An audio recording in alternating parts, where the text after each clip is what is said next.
Well, take a look at this apartment building. You can see charred wood, busted out windows here, broken up into nearly a dozen units. There is virtually nothing left for more than a dozen families. You can see firefighters, they are still on scene right now, actively searching for hot spots, still really working to save what they can of this building, even as the people who live here work to figure out what they do next.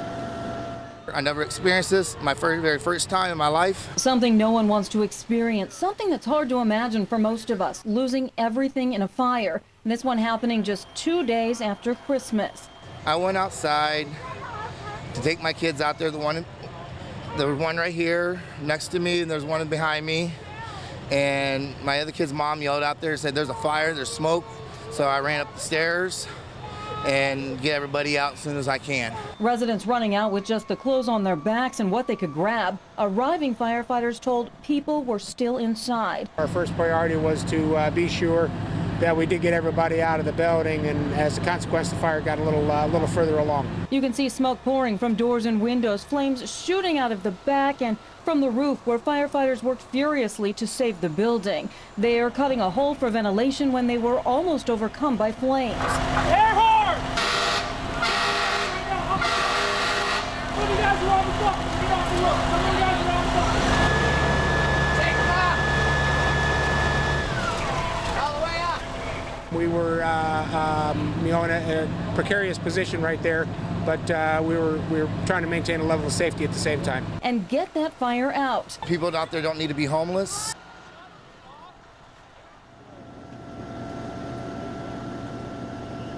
But Sam, families who live here will be, many of these families have nothing left, nowhere to go. They are depending on the Red Cross, and the Red Cross is on scene. 3 volunteers are helping 14 people who live here. Whenever somebody's affected, we want to ensure that they have a safe place to stay, that they have food, clothing. If their prescription medications are lost, that they have access to that type of thing. It's something volunteers are ready to do 24/7, but something local volunteers have done a lot lately, twice today alone. This Davenport fire and another in East Moline affecting a family of 4. On average, we respond to about 185 disasters. So far, we've helped 112 families. And she says just halfway through its fiscal year, with no firm numbers yet, our local Red Cross is already over budget. But right here and right now, there is no choice. And I want to make sure everybody was okay, especially my kids. That's what you guys got to do, is look out for your kids.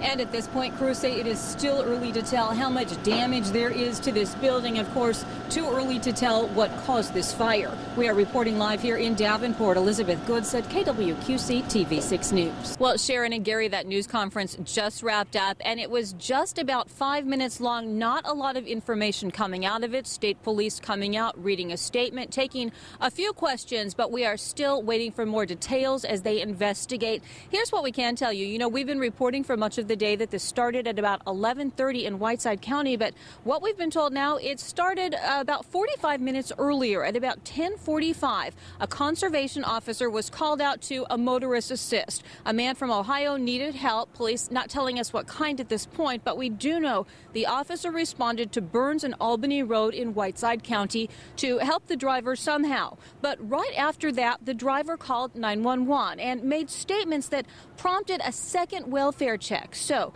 the conservation officer, state police went back out to look for that driver, finding him on Interstate 88 at mile marker 35. That's just west of Sterling. At that point, the state trooper, the conservation officer, tried to initiate a stop, but the driver made an abrupt U-turn, pinning the trooper against his squad car, and then continued to accelerate. At that point, we're told the conservation officer told supervisors he feared for that trooper's life, feared for his own life. He shot the driver. The driver was pronounced dead at the scene. Both police officers, the state trooper and the conservation officer, taken to a local hospital. They were treated and released. Now, we do know that that DNR officer at this point is on leave pending the investigation. State police not releasing a lot of information about that at all, only telling us their thoughts, their prayers are with that driver's family. We are reporting here live in Sterling. Elizabeth Goodsitt, KWQC TV6 News.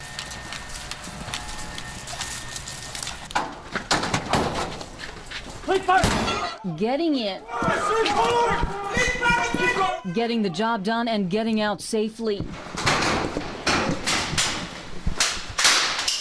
We're serious about what we do. 20 of the best training to deal with the worst you'll see in the Rock Island community.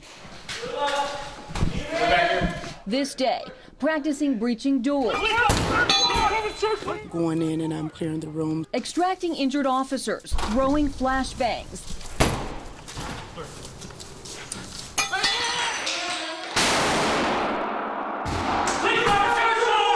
And doing it with solid doors in apartments with unfamiliar layouts in the real-life setting of Rock Island's manor homes. Sitting empty and slated for demolition, this complex providing a rare opportunity to practice for situations that are becoming all too common.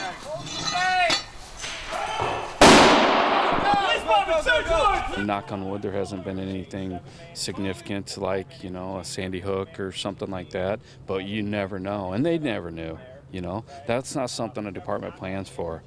It just, unfortunately, it's happened. And how crews respond is changing. In the decade since this emergency response team was formed, gear has gotten better. Your body armor, the equipment that they carry. And so has education, with now once-a-month training in Rock Island and information coming in from around the world. Every time there's an incident of significance, Columbine, 9/11, no matter what the nature or how serious it is, we learn from that. Hoping to never have to use it, but ready for virtually any emergency because of training like this.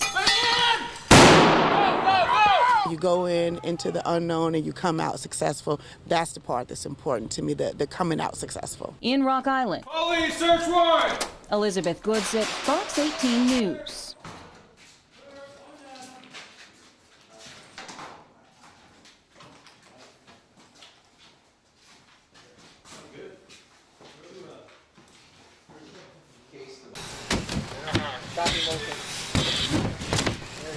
In full turnout gear, you can't tell age, experience, or gender.